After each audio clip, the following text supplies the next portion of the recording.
میں یہ بڑے دو ٹوک انداز میں اس کو واضح کرنا چاہتا ہوں کہ کسی جتھے کو جو ہے وہ اسلام آباد پہ چڑھائی کرنے کا موقع نہیں دیا جائے گا۔ سپریم کورٹ کا بھی ایک فیصلہ موجود ہے اور ایک اسلام آباد ہائی کورٹ کا فیصلہ جو چیف جسٹس عدل من اللہ صاحب کا تحریر کردہ ہے، اس میں تمام چیزیں جو ہے وہ طے ہو چکی۔ اگر اس طریقہ کار کے مطابق اور قانون کے مطابق پرامن احتجاج کے لیے وہ آئیں گے تو ہم وہ تمام ذمہ داریاں پوری کریں گے جو ذمہ داریاں عدالت نے ہمارے ذمہ لگائی۔ جو متعین جگہ ہیں جہاں پہ عدالت نے جن کو مقرر کیا ہوا ہے، وہاں پہ ان کو پوری سیکورٹی بھی دیں گے اور ان کو جو ہے وہ وہاں پہ احتجاج کا جو ہے وہ موقع دیں گے۔ لیکن اگر وہ چڑھائی کرنے آ رہے ہیں، اگر وہ اسلام آباد پہ چڑھ دوڑنے کے لیے آ رہے ہیں، تو پھر یہ بات وہ بالکل سمجھ لیں، اور میں یہ بڑے دو ٹوک انداز میں اس کو واضح کرنا چاہتا ہوں کہ کسی جتھے کو جو ہے وہ اسلام آباد پہ چڑھائی کرنے کا موقع نہیں دیا جائے گا، اور ایسا کرنے،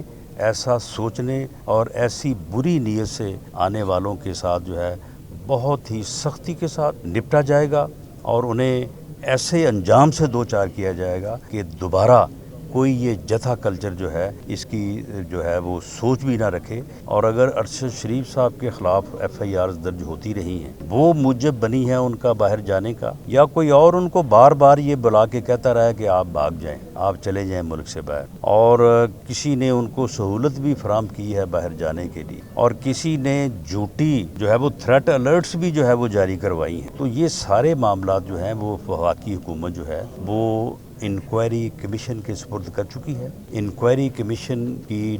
کا نوٹیفیکیشن کیونکہ